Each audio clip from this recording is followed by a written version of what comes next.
Bonjour à tous, alors on va prendre la suite du cours, Alors, je sais pour les quatrièmes 2, vous n'allez pas avoir le même numéro de chapitre, mais c'est pas grave, vous avez juste à diminuer d'un numéro, d'accord? Mais logiquement, pour la plupart des élèves, on va prendre un nouveau chapitre, et ça va être le chapitre 6. Donc, je vous laisse prendre une nouvelle page, faire une flèche, d'accord? Et noter sur cette flèche, chapitre 6. Ok? Voilà, et on va attaquer la suite en commençant ce chapitre 6. Voilà.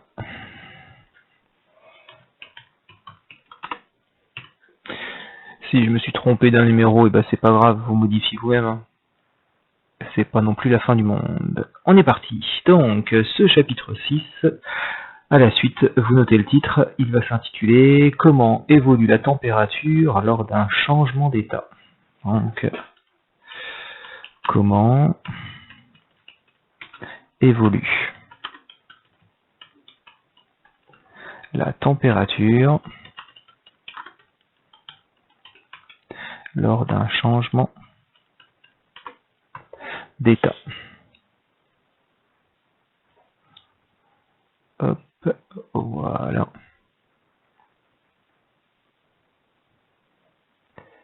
Comme ceci, et on va donc commencer par le grand 1. Donc, les changements d'état, on les a déjà vus ensemble deux fois, une fois en cinquième, où on a commencé à les définir une première fois, et pour tout le monde en quatrième, où on les a revus un petit peu dernièrement avec les différents états, solides, liquides et gaz. Donc là, on va commencer par étudier un premier changement d'état, et on va s'intéresser à la vaporisation de l'eau.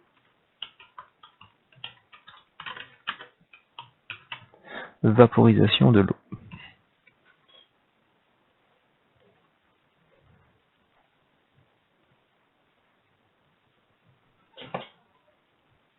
Alors, la vaporisation de l'eau, pour certains, ça ne dit plus grand chose. On va reprendre tout ça et on va commencer donc en petit 1, par rappeler la définition de la vaporisation de l'eau. Donc on y va, petit 1, définition.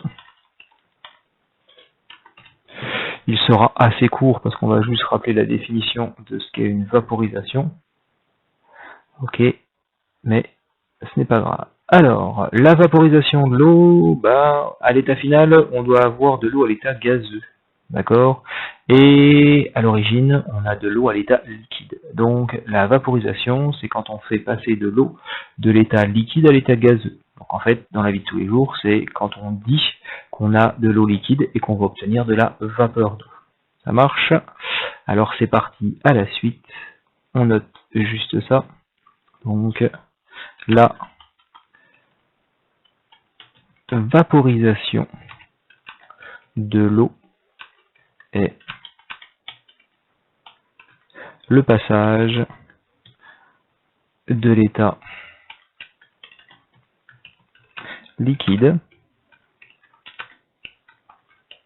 à l'état gazeux. Donc ça, c'est un premier petit rappel. Vous l'aviez sûrement même déjà vu en primaire, mais c'est pas grave. Alors, si on veut observer cette vaporisation de l'eau, il y a un moyen très simple de le faire, c'est qu'il faut porter de l'eau à ébullition. Et pour porter de l'eau à ébullition, il va falloir augmenter la température de l'eau, c'est-à-dire la chauffer. On le note à la ligne, donc c'est plus dans la définition. Si vous avez écrit la définition en rouge, vous sautez une ligne, et là, on précise que pour observer cela, il faut porter l'eau à ébullition. Donc, si on veut porter l'eau à ébullition, il faudra augmenter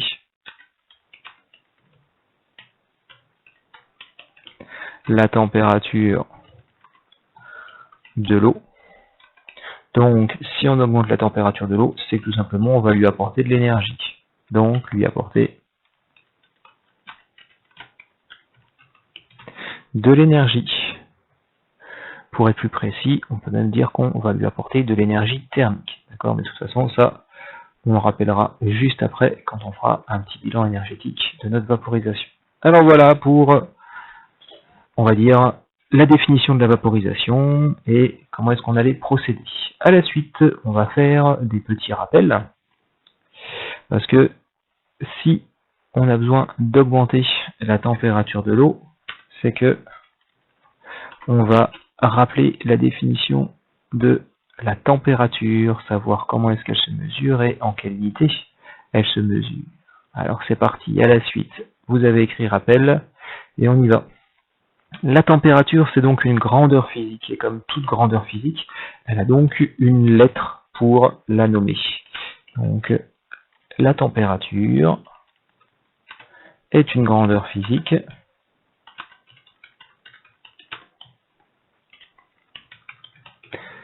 qui se note. Alors attention, T, mais avec un T majuscule. Si vous mettez le T minuscule, c'est le temps. D'accord? Souvenez-vous quand on a fait le premier chapitre sur le son et qu'à un moment vous avez calculé la vitesse du son, on avait un T et vous mettiez des T majuscules et je vous disais non, les T majuscules c'est pour la température, le T minuscule c'est pour un temps. Donc là on y va, la température c'est une grandeur physique et on va la noter T. Et c'est un T majuscule. À la ligne, le temps s'exprime en secondes, la température elle aussi a une unité, donc on y va, son unité est le... Alors, si vous dites degré, c'est incorrect, d'accord? Il faut préciser que c'est le degré Celsius, parce que les Américains et les Anglo-Saxons n'utilisent pas les mêmes degrés que nous. Donc, oups, excusez-moi. Donc nous, c'est le degré Celsius, et son symbole, c'est donc degré avec un C majuscule. Donc les Américains et les Anglo-Saxons, eux, ils utilisent le degré Fahrenheit, d'accord? Donc, c'est un médecin, Monsieur Fahrenheit, et c'est lui qui a fait l'échelle des degrés Fahrenheit aux États-Unis, donc que les Anglais utilisent aussi. Nous, on a une échelle qui est due à un Danois, d'accord, et ce Danois s'appelle Monsieur Celsius, d'accord. Donc il y a le petit terme degré comme en mathématiques, mais il y a le C derrière. Donc on fait attention. On va noter un petit exemple. 2 points. La température moyenne du corps humain est 2, et on va noter tout ça. On va agrandir, c'est bon. Alors voilà, et on va noter donc la température moyenne du corps humain. Et bon, on va surprendre tout le monde. Hein. Hop, alors, elle n'est pas 37,2, d'accord? Le 37,2, c'est une vieille mesure, d'accord? Il y a de nombreuses études beaucoup plus récentes qui ont été faites par des médecins et des biologistes, d'accord? Grossièrement sur entre 100 et 300 personnes, d'accord?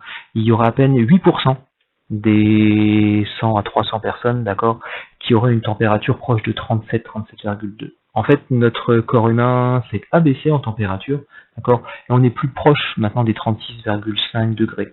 Tout simplement parce que on vit plus dans des cavernes et on se déplace moins souvent dehors en peau de bête, d'accord. Donc on vit dans des maisons, des appartements qui sont bien isolés et bien chauffés, et quand on sort, on est bien habillé. Donc notre corps humain n'a plus besoin d'avoir une température aussi élevée de 37 degrés, et elle s'est un petit peu tassée, donc on serait plus autour des 36,5. Alors là j'ai marqué 36,5 degrés, donc ça ferait plaisir à Monsieur Lab ou à Monsieur Vial, mais c'est 36,5 degrés, donc là c'est un angle. Si vous marquez ça, vous êtes en train de me dire qu'une température c'est la même chose qu'un angle, or c'est complètement différent. Donc faites bien attention, quand vous marquez une température, il doit y avoir 36,5 degrés Celsius. Je veux le C. S'il n'y a pas le C, c'est une mesure d'angle, ce sera considéré comme faux. D'accord? Donc, n'oubliez pas de préciser le C. Bien. À la ligne, pour mesurer une température, on utilise un objet. D'accord? On utilise un matériel de mesure. Ce matériel de mesure, vous le connaissez, c'est ce qu'on appelle un thermomètre. Donc, on y va. La température se mesure avec un thermomètre. Alors bien sûr, il existe plusieurs types de thermomètres, d'accord? On va les présenter, donc 2 points à la ligne, premier tiré. Le premier type de thermomètre qui a existé, d'accord, c'est ce qu'on appelle un thermomètre à alcool. Donc, thermomètre à alcool. Donc, on écrit sa description. Donc, c'est un tube dans lequel il y a de l'alcool et l'alcool va se dilater, c'est-à-dire, entre parenthèses, prend plus de place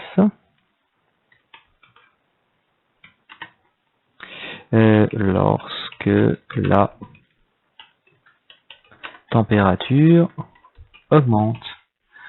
Alors, vous n'avez rien pu noter, je suis désolé, on va agrandir tout ça et on va le baisser, voilà. Donc, un thermomètre à alcool, c'est donc un tube à l'intérieur duquel il y a de l'alcool, d'accord. Cet alcool a été coloré, soit en bleu, soit en orange, soit en rouge, et cet alcool va se dilater, c'est-à-dire qu'il va prendre plus ou moins de place dans le thermomètre quand la température augmente. Donc, voici un thermomètre, non, un thermomètre à alcool. Ok, on va prendre la photo, on va la ramener. Ok.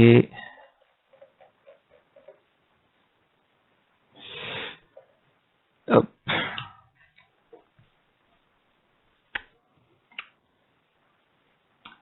Voilà. Donc, dans ce thermomètre à alcool, vous avez ici un petit réservoir qui contient donc de l'alcool coloré ici en rouge, et vous avez un tube très très fin, d'accord, qui est ici, qui va jusqu'au-dessus, qu'on appelle un tube capillaire, parce qu'ils sont aussi fins que certains cheveux, d'accord. Et en fait, l'alcool qui est dedans, bah, si on le met dans notre main, c'est-à-dire qu'on fait chauffer le thermomètre, et bah, le niveau d'alcool va monter, tout simplement parce que l'alcool prend plus de place. Et si au contraire, vous mettez ça dans de l'eau avec des glaçons, bah, l'alcool va prendre moins de place, on dit qu'elle va se contracter, et donc le niveau de l'alcool va diminuer. Ok. Ces thermomètres sont maintenant à alcool. Avant, ils étaient avec du mercure à l'intérieur, donc c'était un métal liquide à température ambiante. C'est gris, d'accord. On en voit encore dans des vieux baromètres chez les personnes âgées ou chez nos grands-parents, d'accord. Je dis que c'est chez les personnes âgées parce que maintenant, on n'a plus le droit d'en avoir et on n'en vend plus. Donc logiquement, si vous en avez encore, il faut les rapporter à la pharmacie parce que quand on les casse, c'est extrêmement dangereux. D'accord. Donc ça. Alors ensuite, à la ligne deuxième type de thermomètre. Donc à la ligne deuxième tirée, on va utiliser ce qu'on appelle un thermomètre numérique. Donc là, plus simple d'utilisation. D'accord. Donc à l'aide d'une sonde.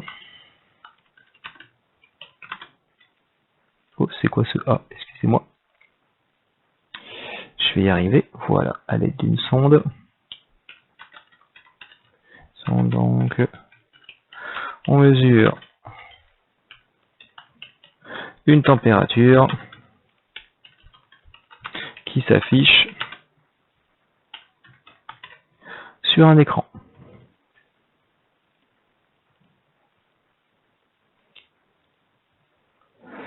Alors là, le type de thermomètre, c'est celui-ci.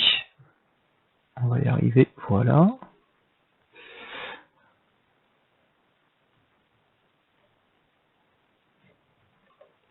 Donc là, c'est carrément un double thermomètre, d'accord. Vous avez deux valeurs de la température. Vous avez l'objet qui est ici, qui a une sonde qui est intégrée, on va dire, à l'arrière de l'écran et qui donne la température dans la pièce, d'accord. Et vous avez ainsi un fil avec une sonde qui, elle, va vous donner donc la température qui est à la pointe de la sonde. Donc là, il n'y a pas de dilatation d'un liquide, etc. C'est de l'électronique, ok, et vous avez directement une mesure à l'écran. Donc voici les deux types de thermomètres que vous allez connaître, ce qu'on appelle les thermomètres à alcool et les thermomètres numériques. Voilà comment est-ce qu'on fait pour mesurer une température. Bien, après ces rappels, eh ben, on va passer au petit 3 et on va donc étudier maintenant la vaporisation de l'eau. Alors, vous sautez une ligne en vert, petit 3, étude de la vaporisation de l'eau.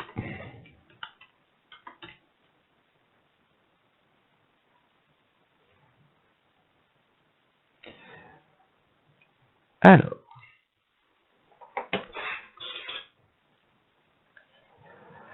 On va donc décrire un petit peu comment est-ce qu'on va procéder pour faire cette étude.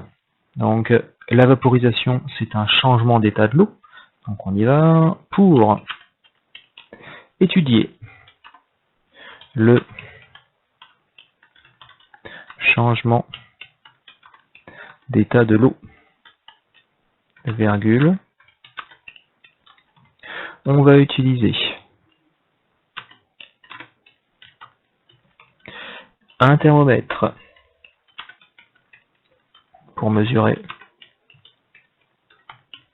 la température, et on va aussi utiliser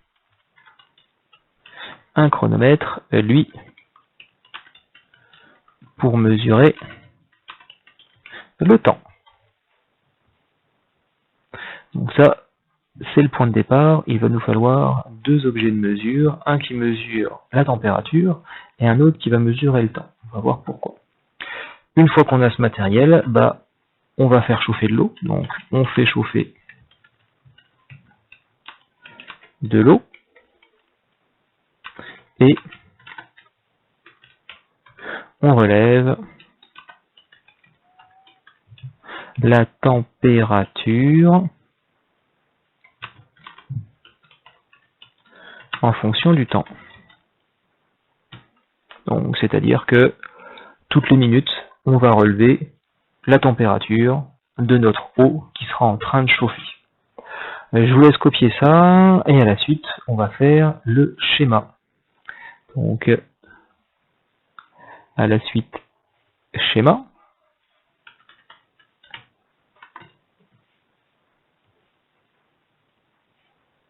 Il n'a pas changé. Schéma. Alors, le schéma, je vous le fais rapidement avec les outils ici, et après je vous le referai, je vous l'afficherai plus beau. Donc, on va utiliser un dispositif qui nous permet de chauffer de l'eau, d'accord? Pour chauffer l'eau, on va utiliser ce qu'on appelle un chauffe-ballon, d'accord? Ou ainsi une plaque électrique, donc c'est simple, on va faire une boîte rectangulaire. Ensuite, notre eau, on va la mettre dans un récipient. On va la mettre dans un récipient qui va avoir... Alors, il faut que je le remplisse en blanc, ce truc-là. Voilà, hop. Il va avoir un fond rond, notre ballon, normalement. Alors, tu viens de déplacer. Ouais. Et ensuite, il va falloir... Hop. Je fais ma petite bidouille et après, ce sera plus joli. Voilà. En noir. On n'est plus aux transformations chimiques, donc on avait le jaune. Tac. Voilà. Donc logiquement, on devrait utiliser quelque chose qui va permettre de chauffer, d'accord? Un récipient qui va contenir l'eau, et dans ce récipient qui va contenir l'eau, il va falloir qu'on introduise, hop, ici, il est vertical comme ça, et on va le décaler un petit peu. Voilà, et on a de l'eau à l'intérieur. Voilà, un niveau d'eau. Donc, notre schéma va ressembler à ça. Quelque chose qui va servir à chauffer, un récipient qui va contenir l'eau, et au-dessus, un thermomètre. Alors, je vous ramène le schéma propre pour la suite. Et voilà, il va ressembler à ça, notre schéma. On va peut-être le sélectionner.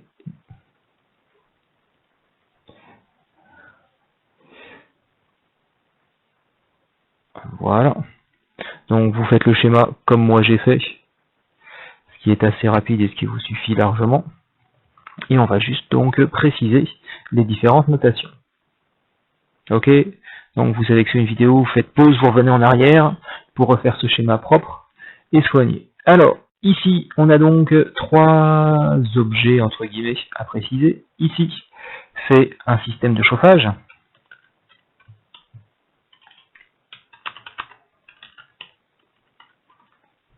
D'accord, ce truc-là, c'est un thermomètre. Et ce qui est dans le récipient, c'est de l'eau. Ok, et on va préciser que c'est de l'eau pure. On verra dans la suite du cours pourquoi est-ce qu'il est important de préciser que c'est de l'eau pure. Bien, donc voici l'expérience que l'on va faire. Ok, c'est-à-dire, on prend un système de chauffage, on fait chauffer de l'eau et on mesure la température de l'eau. Bien sûr, on va relever la température de l'eau à différents instants. Bien. Pour illustrer ça, logiquement on aurait dû faire l'expérience, on va pas la faire forcément, vous en doutez. On va visionner une vidéo, d'accord, de quelqu'un qui a fait ça. Tiens, mais où est Charlie? Alors, voici la vidéo. Alors, le dispositif est le suivant. Donc, je pense que c'est un ou une collègue qui a dû faire ça chez lui. D'accord. Donc, le dispositif, c'est le suivant. Ici, il a pris son téléphone portable pour faire chronomètre. Là, nous avons le récipient avec le thermomètre. D'accord. Mais il a utilisé, hop, le thermomètre avec la sonde pour pouvoir mesurer et afficher plus facilement la température. Bien. Alors, hop. Ici, on va donc commencer. Vous avez donc le chronomètre qui est prêt à être lancé, qui est à 0 secondes, d'accord. Vous avez l'eau qui est dans ce récipient avec une plaque chauffante en dessous. Et vous avez ici le thermomètre avec sa sonde qui est juste là. Bien. Donc, on va lancer l'expérience. J'espère que la vidéo passera, sinon je la réinsérerai d'une autre manière pour que vous puissiez la lire. Et en plus, on a un petit peu de musique, enfin, je sais pas si vous l'entendez, mais moi je l'ai. Alors, on lance le chronomètre, d'accord. Le chauffe-ballon commence à chauffer. Donc, la lumière orange, c'est la petite plaque chauffante, d'accord. Sous la plaque chauffante, il y a un petit serpentin en métal, et ce petit serpentin en métal, quand il chauffe, il devient orange, ok. Donc là, on est en train de chauffer, et on voit bien ici la température qui commence à augmenter, d'accord. On va avancer un petit peu, voilà, on va aller jusqu'au 82. Donc, on continue à chauffer, d'accord. Donc là, il a juste, je sais pas quoi, mélangé ou réajusté son thermomètre. Et la température continue d'augmenter. Et à partir d'un certain moment, on va observer ceci. Donc là, on a bien l'ébullition de l'eau, d'accord. On est en train de vaporiser l'eau, on est bien en train d'étudier ce que l'on voulait. Et au niveau de la température, on marque quelque chose. On continue à chauffer, et pourtant, la température ne monte plus. Elle est en train de se stabiliser, d'accord. Elle est autour des 102 degrés, elle va diminuer un petit peu à 100 après, d'accord. Mais l'eau n'augmente plus en température. Une fois qu'on va atteindre les 100 degrés, l'eau se met à bouillir, mais ça s'arrête, d'accord. Donc le côté orangé, c'est la plaque chauffante, d'accord, qu'on devine un peu dessous. Donc l'eau bout, il n'y a pas de souci, on est bien en train de la vaporiser. Par contre, quand on est en train de la vaporiser, la température, elle, va rester parfaitement fixe. Elle va rester à 100 degrés, d'accord. Donc là, ça s'affiche 102 degrés sur l'écran, tout simplement parce que la sonde que le collègue utilise, elle est collée à la paroi en verre, d'accord. Et la paroi en verre du récipient, elle n'est pas à 100 degrés, elle est un petit peu plus chaude, d'accord. Donc si sa sonde était parfaitement au milieu de l'eau et bien dans l'eau, on devrait être beaucoup plus proche des 100 degrés, d'accord. On devrait même être pile à 100 degrés. Donc voilà, on a observé donc la vaporisation de l'eau, on fait augmenter la température de l'eau, mais il se passe quelque chose, c'est que à un moment, la température n'augmente plus et on va rester sur une valeur de 100 degrés. Alors à la suite, vous allez devoir me faire un tableau. Voilà, à la suite, je vous demande donc de me faire ce petit tableau. D'accord, donc deux lignes, une première ligne où on va mesurer le temps en minutes, et une deuxième ligne où on aura la température en degrés Celsius. Donc vous avez bien un petit t pour le temps avec l'unité à côté minutes, et un t majuscule pour la température avec à côté degrés Celsius. Je n'ai pas pris les valeurs de l'expérience dont vous avez vu la vidéo, d'accord, parce que je vais avoir besoin de simplifier les choses pour qu'on puisse étudier convenablement cette expérience de vaporisation. Donc, on fait une expérience de 0 à 11 minutes, d'accord. À t égale 0, on dit que la température de l'eau était à 20 degrés. On a ensuite une augmentation de la température, et à partir d'un certain moment, on observe que la température ne bouge plus, la température n'évolue plus. Donc, excusez-moi. À la suite, on va donc noter 2-3 questions et répondre à 2-3 questions en lien avec des observations. Donc, vous avez recopié ce tableau et à la suite, on y va pour noter 2-3 questions et y répondre. Alors, première question. On va préciser quel est l'état de l'eau avant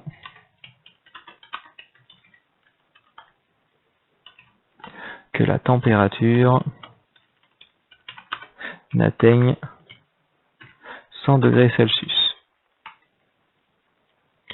Ensuite, question 2, on va préciser dans quel état, et vous voyez que j'ai mis des S à quel et à état, donc ça fait dans quel état se trouve l'eau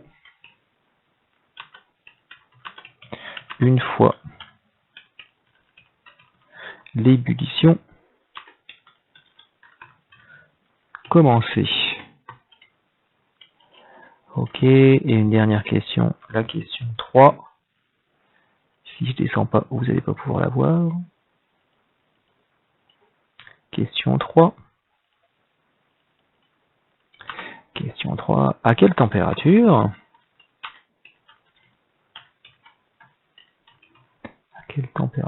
l'eau pure bout-elle? Bien. Alors, une fois que vous avez ces questions, en les recopiant, vous allez commencer à réfléchir un petit peu et on va pouvoir répondre assez facilement. Avant qu'on soit à 100 degrés Celsius dans notre expérience, l'eau était dans un état physique bien précis et vous pouvez me dire que l'eau était liquide. Donc, l'eau est liquide avant 100 degrés Celsius. Ok.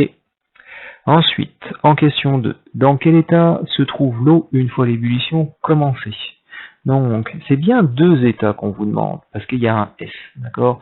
Si je reprends une image de la vidéo, je sais pas si on va pouvoir le faire, voilà. J'espère que ça bug pas trop pour vous.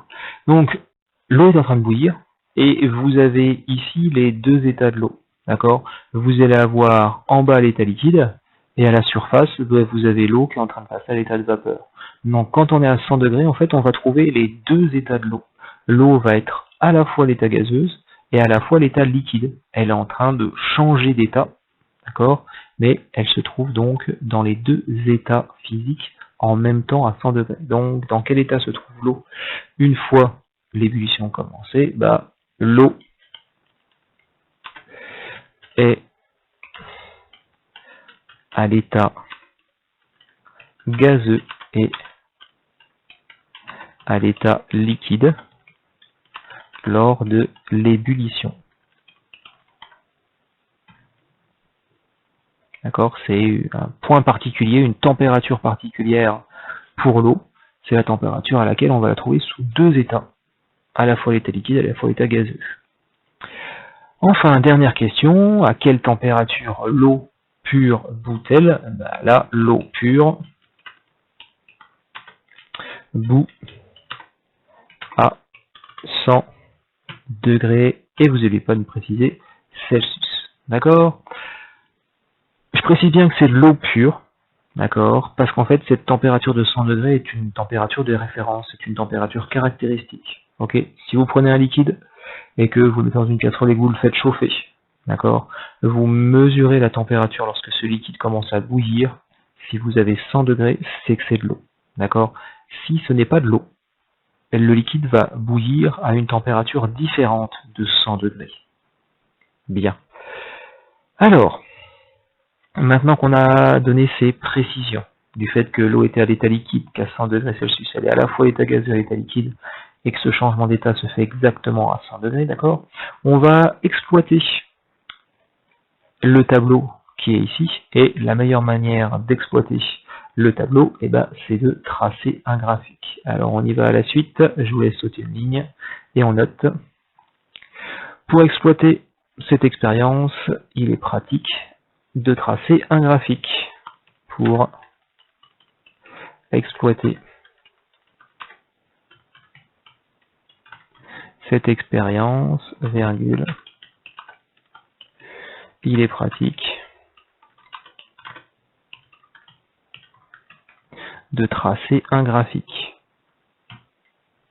Donc, nous allons ensemble tracer un graphique.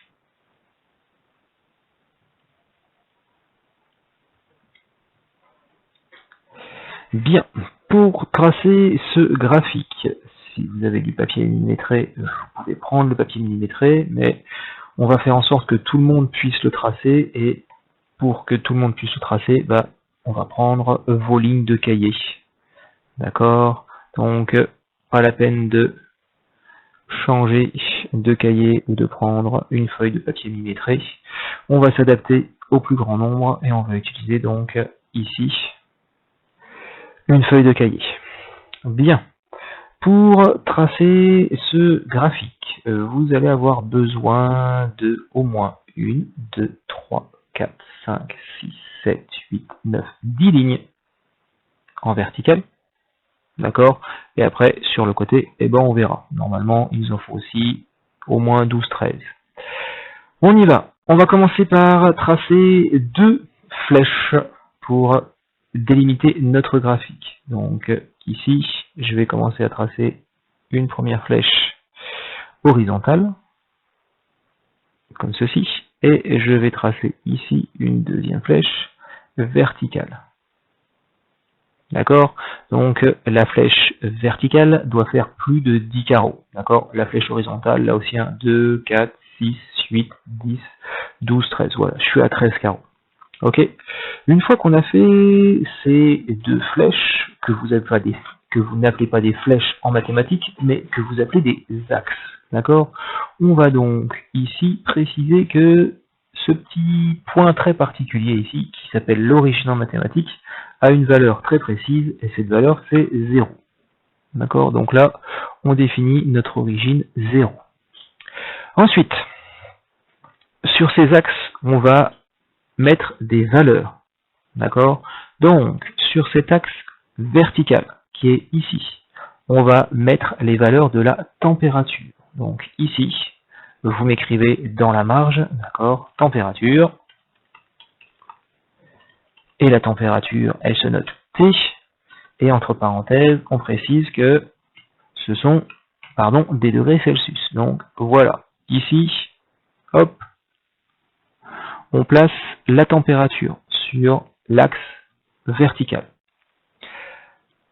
On a placé la température ici, ça veut dire que ici, tout en bas, c'est la valeur 0. 0 degrés Celsius. Pas la peine de mettre 0 et son unité degrés Celsius parce que l'unité elle est ici. Ça veut dire que tout ce qui est sur cet axe est gradué en degrés Celsius. Ensuite, ce que l'on va faire, c'est que l'on va graduer notre axe. On va mettre des petites graduations. Donc, on va faire des petits traits. On va faire des petits traits tous les carreaux. Ok? Donc, je vais essayer de garder toujours les mêmes petits traits pour que ce soit à peu près propre. Ouais. Tac. Donc là, pareil que moi, vous faites comme une échelle de perroquet. Hein. Hop, vous faites les petits traits de graduation. Donc à vous de faire ça le plus proprement possible. Je fais une pause. Et bien, une fois que vous avez gradué votre axe, on va mettre les valeurs à côté. Ok. Donc ici, nous avons 0. Et on a fait des graduations, on va aller de 10 en 10. Donc, si ici c'est 0 et que je vais de 10 en 10, juste à côté, j'ai donc 10 pour le premier petit trait. Donc ici, un peu plus grand quand même. Voilà, ici je vais avoir 10. D'accord? Si ici j'ai 10, c'est qu'ensuite j'ai 20, 30, 40, 50, 60, 70, 80, 90, 100. Donc c'est ce qu'on va faire. On va graduer. Ça c'était nul mais c'est pas grave. Notre axe, d'accord, de 10 en 10, hop, pour préciser hop, à chaque fois quelle va être la valeur de notre échelle qui est juste sur le côté. On continue. D'accord, donc on monte de 10 en 10, donc chaque carré, chaque graduation que vous avez tracée vous fait prendre 10 degrés. Ok, je fais une pause, je vous laisse faire pareil. Hop, et voilà, vous avez donc, comme moi, gradué votre axe vertical de 10 en 10 pour aller de 0 degrés Celsius jusqu'à 100 degrés Celsius. Maintenant, on va faire la même chose sur notre axe horizontal. Sur notre axe horizontal, cette fois-ci, on va représenter le temps. D'accord, et le temps, c'est un t minuscule, et pour nous, il était exprimé en minutes. Donc, au bout de la flèche, vous marquez temps, t, en minutes. Voilà. Et ça nous a défini notre axe. De la même manière que l'axe vertical, nous allons graduer notre axe horizontal. D'accord? Et on va faire un petit trait, tous les carreaux. On y va. Donc là aussi, tous les petits carreaux, on va graduer notre axe. Ok, je fais une pause et je vous laisse faire ça. Bien, vous avez donc gradué votre axe horizontal et là aussi, chaque graduation va correspondre à un temps. Et donc, d'après notre tableau, on est toutes les minutes. Donc ici, le premier, ça va être pour 1 minute. Le deuxième, ce sera pour 2. Alors on y va. Il faut que je descende un petit peu. On va le mettre à la bonne taille. Voilà, donc mon premier repère, c'est pour 1 minute. Et à chaque fois que je vais me décaler, je vais prendre 1 minute. Donc vu que c'est très proche, je vais mettre 1, 2, 3, comme ça au fur et à mesure. Donc on y va, on gradue notre axe. Hop. Et on fait en sorte donc de placer comme ça, ouais, au bon endroit. Donc là, ça va être le 3. Ici, ça va être le 4, etc. À chaque fois, donc, à chaque fois, ouais, c'est un peu mieux comme ça. À chaque fois qu'on se décale d'un carreau, en fait, on va se décaler d'1 minute. Donc, je fais une pause et je vous laisse graduer votre axe jusqu'au bout. Voilà, et nous avons donc gradué nos deux axes. L'axe horizontal qui représente la température en degrés Celsius, d'accord, et l'axe vertical, pardon, qui représente la température en degrés Celsius, et l'axe horizontal qui représente le temps en minutes. Ok, chaque carreau ici c'est pour 10 degrés Celsius et chaque carreau sur l'axe horizontal c'est pour 1 minute. Bien. Maintenant, ce qu'il va falloir faire, c'est placer sur ce graphique les valeurs de notre tableau. Alors, on fait une petite pause, je vais chercher tout ça. Voilà, donc ce sont ces valeurs qu'il va falloir placer sur notre graphique. D'accord? Le premier 20, ça va être assez simple parce que la graduation est là. Par contre, après, vous avez des 32,5, des 55, des 65. Donc, il va falloir que je détaille et que j'explique un petit peu comment vous allez faire. Vous allez voir, c'est pas très compliqué. Alors, pour ça, on fait un zoom sur cette partie-là. Allez, hop là, bien. Donc, on va même zoomer encore un petit peu plus. Voilà, comme ça, on va pouvoir écrire tranquille. Donc, ici, vous avez 0, là, 10, 20, 30. Ce qui veut dire que si ici c'est 0 et ici c'est 10, ça veut dire qu'en plein milieu, là, qu'est-ce qu'il peut bien y avoir comme valeur? Bah ouais, hein, c'est quand même pas bien compliqué. Si vous cherchez le milieu entre 0 et 10, vous allez me dire que la valeur c'est 5. Bah oui. Donc ici, en plein milieu, c'est la valeur 5. Pareil, si là j'ai 10 et là j'ai 20, en plein milieu, et j'ai exactement 5 encore. C'est-à-dire que 0, 5, 10, et là ça va être 15. Ok? Donc vous avez juste au milieu de votre carreau les valeurs qui sont en 5. Donc 25, 35, etc. etc. Donc là, si je vous place rapidement en rouge, vous avez donc les valeurs qui sont en 5. Ok. Maintenant, on continue, on va changer de couleur, on va prendre en vert, d'accord? Si ici j'ai 0 et ici j'ai 5, et là j'ai pile le milieu entre 0 et 5, et bah pile le milieu entre 0 et 5, c'est, oui, je l'ai entendu exactement, c'est 2,5. D'accord? Donc, je suis donc augmenté ici. Hop, je suis passé de 0, 2,5, 5. Ok? Et bien, ça va être la même chose ici, entre 5 et 10. Qu'est-ce qu'il y a exactement au milieu?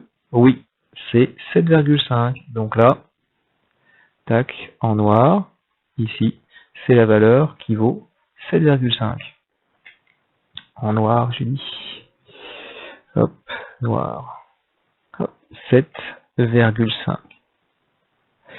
Donc, c'est pour ça que dans le tableau que je vous ai donné, vous n'avez que des chiffres qui terminent par soit 0, soit 2,5, soit 5, soit 7,5. D'accord? Donc, en fonction de ça, vous allez avoir, pour chaque graduation noire, la valeur qui finit par 7,5, soit pour chaque graduation verte, la valeur qui finit par 2,5. Ok? Donc, comme ceci, vous allez pouvoir, sur ce graphique, représenter les différentes valeurs. Ok? Alors, pour que tout le monde puisse bien faire son graphique, je vous ai mis, d'accord, les petits repères de couleurs. Donc, en bleu, tous les 10. Les verts, c'est ce qui finit par 2,5. Les rouges, c'est ce qui finit par 5. Et les noirs, c'est ce qui finit par 7,5. D'accord? Donc si je prends celui-ci, je suis à 50, 52,5, 55, 57,5, 60. Ok? Le but maintenant, ça va être de représenter sur ce graphique les points. D'accord? Placer les points. Donc on va commencer par placer le premier point. Le premier point, hop, c'est celui-ci. C'est celui qui a comme coordonnée 0, 20. Ok? Lui. Là. Donc, 0, c'est la température en minutes. Ça veut dire que température 0 en minutes, on est un peu plus épais, pardon. On est juste ici. 0 en minutes, d'accord, c'est cette graduation-là. Ouais. 0 minutes, je suis à une température de 20 degrés. Donc, sur cet axe-là, je dois repérer où est et où sont les 20 degrés. Les 20 degrés sont juste ici. Donc, ce que l'on va faire, c'est que l'on va placer notre point ici. Attention, c'est pas un point. Graphiquement, ça doit être un plus. Donc, vous allez avec votre crayon de papier, et forcément avec votre crayon de papier, oui, parce qu'un crayon de papier, ça peut s'effacer, d'accord? Et si vous faites au stylo et qu'il y a une erreur, vous pouvez pas effacer. Donc, faites-le au crayon de papier. Et au crayon de papier, donc, juste ici, on va faire un plus. D'accord? Zut, il y a la flèche, pardon. Quand ça veut pas, ça veut pas. Faut se concentrer bien comme il faut. Donc là, on fait un plus. Donc, voici ici notre premier point, d'accord, représenté en rouge, c'est lui. Il est à 0 minutes. Le temps en minutes est là, il est à 0 et 20 degrés ici. Ensuite, deuxième point à placer, c'est celui qui est donc ici en bleu. D'accord? Donc, au bout de 1 minute, donc au bout de 1 minute, ça veut dire que c'est sur l'axe, ici, sur l'axe horizontal. C'est là qu'on a les 1 minute. D'accord? Donc, le 1 minute, il doit être quelque part ici. Donc, je vais faire en pointillé un trait, voilà. Oui, comme ça. Donc, là, sur cet axe-là de 1 minute, je vais trouver mon point. D'accord? Je dois placer mon point 1. Et ce point 1, il a une valeur de 32,5. Il va donc falloir que je trouve ici, sur cet axe-là, 32,5, où est-ce que ça s'arrête? Le 32,5, il s'arrête juste ici. D'accord? Ça veut dire que, voilà, sur cette ligne-là. Donc, à la croisée des deux pointillés, c'est là où je vais faire mon plus. Donc, on fait plus en pointillé, on le fait en noir, au crayon de papier. Donc, juste ici, d'accord, j'ai mon deuxième point, qui est moche comme tout parce qu'il est beaucoup trop large. Donc on va l'affiner un petit peu. Voilà, donc là, juste ici, d'accord, j'ai mon deuxième point, 32,5 et 1 minute. Ok, donc si j'enlève les pointillés, eh ben, j'ai placé juste ici, d'accord, au croisement 32,5, 1, mon deuxième point. On y va pour le troisième point. Alors, troisième point, c'est donc celui-ci en vert. Cette fois-ci, on est au temps t égale 2 minutes. Donc, le temps t égale 2 minutes sur mon axe, il est juste là. Un peu plus épais, hop. D'accord, on est là, 2 minutes. Ça veut dire que trait pointillé, hop, voilà. Ici, je vais devoir trouver sur cet axe-là de 2 minutes mon point qui correspond à 42,5. Donc 42,5, on regarde ici parce que 42,5 c'est la température en degrés Celsius, 10, 20, 30, 40, 42,5 c'est donc juste ici, hop. Donc le croisement des deux pointillés me donne exactement où doit se trouver le point. Donc mon point noir doit se trouver juste ici. Là, au crayon de papier, bien proprement, on fait un plus qui est en pointillé, décidément. Voilà, on fait un plus. Hop, juste ici. D'accord, j'enlève pas ça, sinon ça ressemble plus à rien. Marche arrière, voilà. J'enlève les pointillés. D'accord. Si vous voulez les faire, vous pouvez les faire, les pointillés. Il n'y a aucun souci. D'accord. Là, je vous ai montré comment placer les 3 premiers points. Maintenant, si vous voulez faire les pointillés, il n'y a aucun problème. Je vous montre la méthode avec les pointillés que vous tracez. Donc, ce n'est pas obligatoire, mais ça peut vous aider. On regarde le point suivant, c'est à 3 minutes. 3 minutes, c'est ici, donc à 3 minutes, vous pouvez commencer les pointillés. D'accord. Ensuite, 3 minutes, ça correspond à la température 55 degrés Celsius. Donc, température en degrés Celsius, c'est ici. Le 55, il est juste là. D'accord. Donc, vous allez commencer les pointillés à 3 minutes. Vous allez commencer les pointillés à 55. En fait, vous allez les continuer ensuite, parce que c'est là où vont se croiser ces pointillés que vous allez devoir placer votre point. Donc, vous continuez tout doucement à la règle les pointillés, d'accord, et hop, là où va se croiser vos deux droites, une horizontale, une verticale, vous allez devoir tracer votre point. Donc là, on trace ici le plus qui correspond au point que vous venez faire ici, 3 et 55 degrés. D'accord. Vous pouvez ensuite c'est pas possible ça. Donc là, vous pouvez laisser les pointillés, ça ne me dérange pas. On a les pointillés et on a le point qui est bien visible ici. Et vous voyez que quand les pointillés se croisent, ça vous fait automatiquement un plus. On y va avec le deuxième, enfin le suivant. Donc cette fois-ci, c'est 4,65. Donc vous commencez à repérer 4 minutes qui est ici. Vous commencez à tracer les pointillés. Ensuite, vous cherchez 65, qui est juste ici. Vous commencez là aussi à tracer les pointillés. Et ensuite, vous allez donc prolonger ces pointillés jusqu'à ce que les droites en pointillés se croisent. Et vous avez donc ici la place du point suivant. D'accord? Ça vous fait un graphique qui est un petit peu plus chargé, mais si au moins vous y arrivez comme ça, et ben vous le gardez, d'accord? Il n'y a pas de problème. Il vaut mieux avoir un graphique un peu chargé, mais qui est juste, qui vous a pris un peu plus de temps à faire, mais qui est juste, et tout ça, ça va vous rapporter des points. Ok? Donc, je vous laisse continuer. Nous avons fait les 1, 2, 3, 4, 5 premiers points. D'accord? Donc, il faut maintenant continuer la suite du graphique et faire les autres points. Donc, je fais une pause et le graphique va s'afficher tout beau comme il faut. Alors voilà le graphique fini, j'ai laissé les pointillés. Si on veut supprimer les pointillés sans qu'ils nous suppriment tout le graphique, voilà. Il est un petit peu casse-pied, mais on va y arriver. Hein. Non.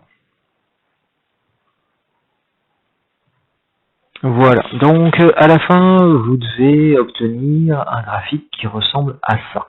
D'accord? Vous avez donc la température qui augmente, d'accord, et puis qui à partir du moment ne change plus de valeur, d'accord, qui stagne à 100 degrés, d'accord. Donc on va bien jusqu'aux 11 minutes. On aurait pu continuer à 12-13, hein, d'accord. On aurait ici le palier horizontal qui aurait continué à la suite. Donc juste sous le graphique, une fois que vous avez bien fait le graphique, il nous manque quelque chose. C'est joli, mais il manque un truc. Il manque tout simplement le titre. D'accord? Donc, sur ce graphique, nous allons placer le titre. Alors, le titre, on va le mettre au-dessus, parce que vous devez mettre les titres au-dessus en histoire géo et que en SVT aussi. Donc, on le place au-dessus, comme ça, tout le monde le placera au même endroit. Ok? Alors, ce titre, eh ben, il va s'intituler graphique, d'accord? Représentant. Et après, c'est extrêmement simple. Le graphique, vous avez toujours le même pareil. Graphique représentant. On regarde ce qui est ici. Et ben, ça s'appelle la température. Et on précise ensuite en fonction. Et là, on regarde en bas. Et il y a marqué temps. Donc, on écrit en fonction du temps. Et ben, voilà le titre de notre graphique. Alors, on va le mettre comme il faut, bien sûr. Le centrer. Hop. Ensuite, on va, s'il veut bien m'aider, le diminuer un petit peu et vous le placer au-dessus pour que vous ayez ici donc, je vais avoir du mal.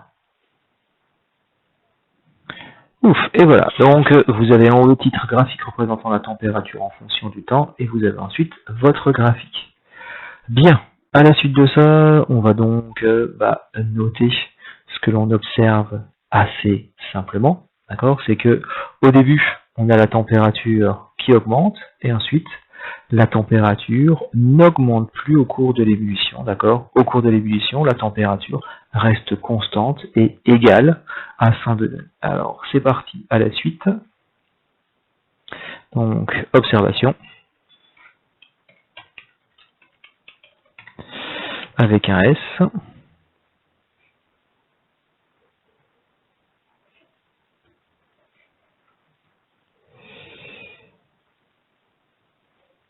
Et on y va, donc,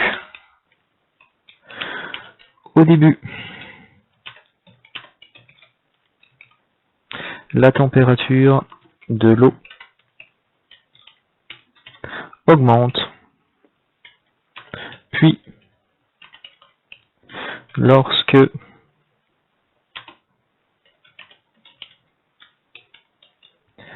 la température de l'eau atteint 100 degrés Celsius, virgule, l'eau se met à bouillir et la température reste alors constante et égale à 100 degrés Celsius. D'accord? Donc on a bien ici retranscrit en une phrase ce que l'on observe sur le graphique précédent. Au début, la température de l'eau augmente. Arrivé à 100 degrés, l'eau va se mettre à bouillir et ensuite la température reste constante, d'accord? Et elle va être égale à 100 degrés Celsius.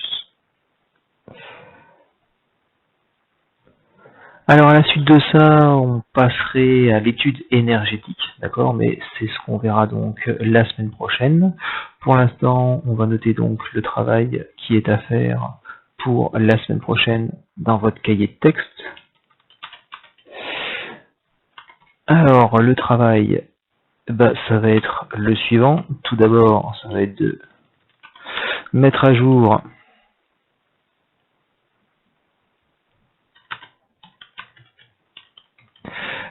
le cahier, d'accord, et ensuite faire le graphique le plus précis, non pas le plus précis, le plus propre possible. D'accord, donc n'hésitez pas à me contacter et à me poser des questions si vous n'arrivez pas à faire le graphique. D'accord, je peux remettre une vidéo encore plus détaillée pour faire le graphique, mais voici le travail que je vous demande de faire. Donc c'est de mettre à jour votre cahier avec le cours qu'on vient de faire. Donc la définition de la vaporisation, les rappels sur les thermomètres, l'étude de la vaporisation, le schéma, le tableau, les questions et le graphique. Ok, donc vous me refaites ça pour la prochaine fois. Et donc pas de QCM pour la semaine prochaine. Eh bien, bon courage à tous et à bientôt. Au revoir.